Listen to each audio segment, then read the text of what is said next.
Dear viewers, welcome to my YouTube channel. Today we shall discuss Old English religious poetry. Today we shall discuss Old English religious poetry. I have already uploaded a video on Old English poetry or Anglo-Saxon poetry, and I have named it Old English Poetry Part 1. I discussed those poetry which are pagan in nature, pagan in origin. So visit my playlist and watch it. Today, our today's lesson is about Old English religious poetry. And I think that it is at all over the world now. The Christmas is being celebrated. So this is the finest moment to start such discussions. The Old English religious poetry. Old English religious poetry may be divided into two groups. We can divide Old English religious poetry into two groups: earlier and later. Earlier group, later group. So we can divide Old English religious poetry. We can divide Old English religious poetry into two groups: earlier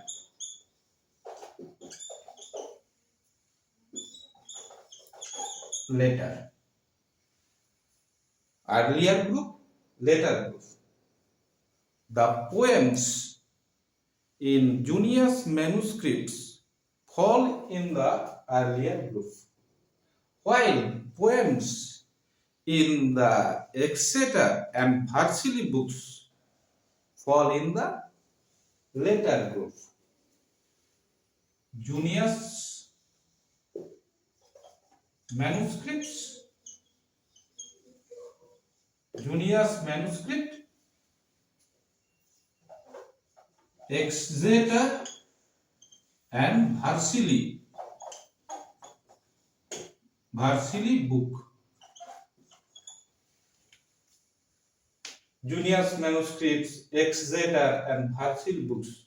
These are manuscripts in which Old English poetry are preserved. And so we can divide Old English poetry into two groups: earlier, later. Formerly, all the poems of the earlier group were supposed to be the work of Caedmon, but now it is thought that all were not written by Caedmon alone. Rather, they were written by Caedmon and by his imitators. Similarly, Seinwulf is not the sole author of the poems of the later group. So, the point is that in regard of Old English religious poetry, there are two groups: the so-called Caedmon group and the Seinwulf group. The Caedmon group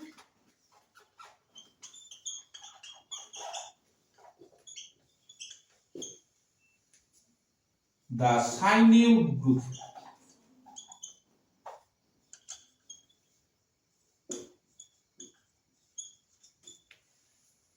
So we can conclude that there are two groups in Old English religious poetry: the Caedmon group, the Sinul group. Before going to the discussion of the poems of Caedmon group, let me tell you an interesting event that took place in the life of the poet Caedmon. Caedmon was a servant attached to the monastery of Whitby in Yorkshire. One day, while he was asleep, he had a dream showing a heavenly figure bestowing a gift on him. Next day, when he woke up, he found himself, much to his astonishment, endowed with the faculty of poetry. This transformation from an ordinary man into a poet, this information we get from Venerable Bede's book, The Ecclesiastical History of English People. From Venerable Bede's Ecclesiastical History, we get this information. These Caedmon's transformation from a ordinary man into a poet. So next day, he found himself endowed with poetic faculty. He began writing poetry. He wrote profusely and became the monk of the abbey where he served. So this is the story of Caedmon. The poems of Caedmon groups are mere paraphrases of biblical stories. Notable among them are Exodus, Judith, Genesis, and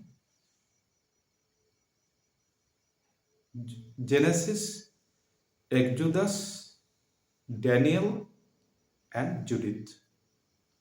These are remarkable poems of earlier group. So, notable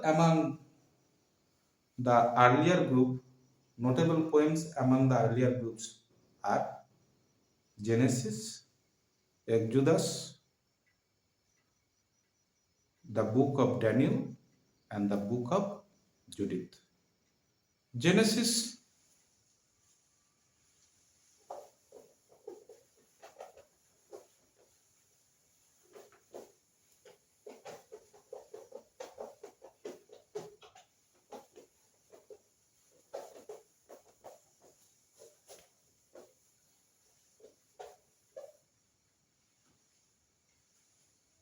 the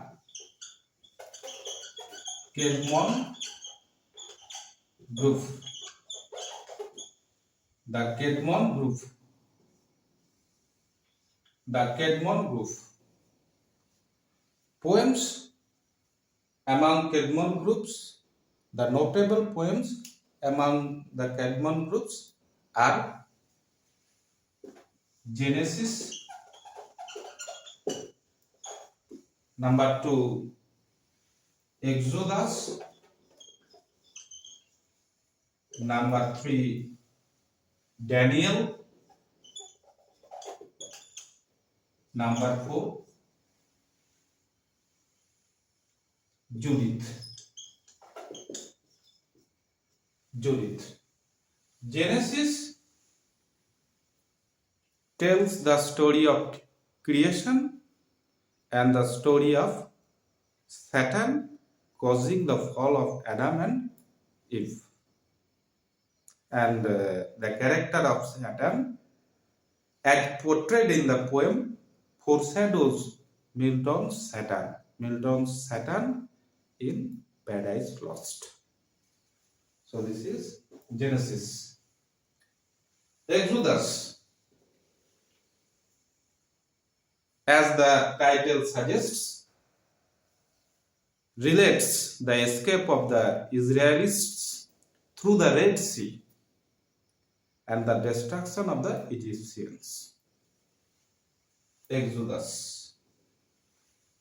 Daniel. Daniel is the biblical history of Daniel, a noble Jew exiled to Babylon, renowned for his splendid wisdom. The book of Daniel reads like a bunch of homilies stressing the value of obedience to God and stressing the value of humility and obedience, humility in life and obedience to God. So this is Daniel. Judith. The poem Judith has not come down to us as a complete poem. We get just a fragment of 350 lines. It tells the story of a daring and beautiful widow whose name is Judith, who cleverly beheads Holofernes, the head of her enemy, and destroys the Assyrian army and saves Israel from oppression, marginalizations, from exploitation, etc.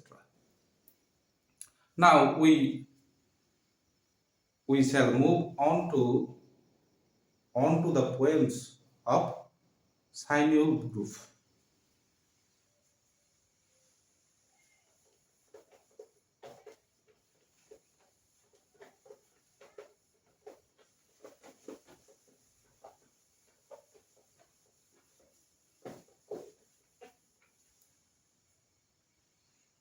The Samuel group. Samuel group. Samuel group. The most remarkable poems of the Sinolofian school are Christ,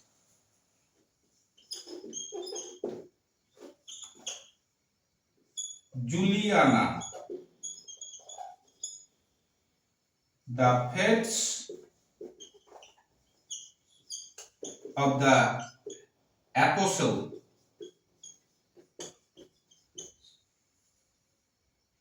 the fates of the apostles,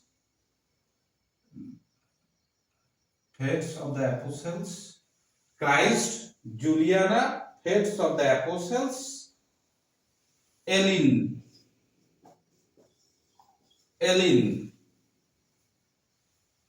Christ has three parts.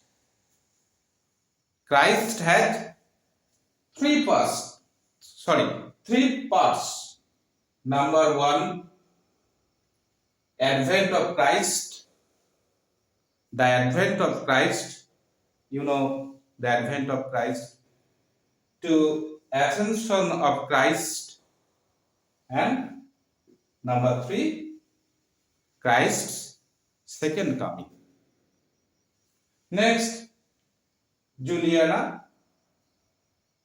It centers on a maiden who clings to Christian faith while her father practices heathenism.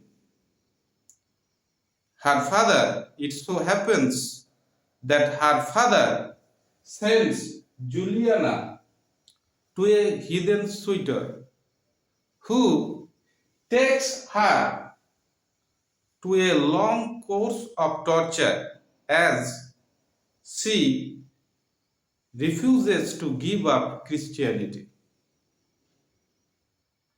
Since she does not yield to the hidden suitor, finally she is beheaded.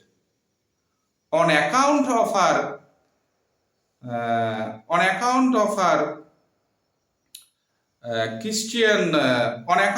her firm adherence to the Christianity, she is she is crowned with sainthood.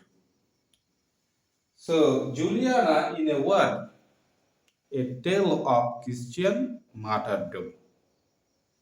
The fates of the apostles concerns itself with a number of apostles who, during their wandering with the message of Christianity, come across various strange events, and it is their adventures that the poem narrates in a neat and elegant style. Next, Eileen. Eileen describes the quest of Saint Helena, the mother of Emperor Constantine. The quest of Saint Helena, the mother of Constantine, for a holy cross that King Constantine, Emperor Constantine, visualized in a battlefield. Next, the last poem of the Old English religious poetry that we shall discuss is The Dream of the Rood. The Dream of the Rood.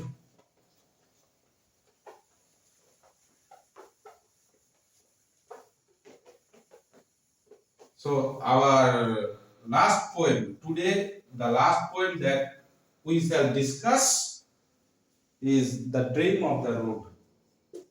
The Dream of the Rood. Rood means cross. The Dream of the Rood sometimes is ascribed to Caedmon, and at times is thought to be a work of Cynewulf or the Cynewulfian school. At any rate, the Dream of the Rood is the most precious jewel in Old English poetry. The Dream of the Rood is the most precious jewel in Old English poetry. It tells the story of how a tree is made into a cross on which Christ is crucified, and it becomes an emblem, an object of worship, and the tree is does honor and is very content to be the bearer of God, bearer of Christ.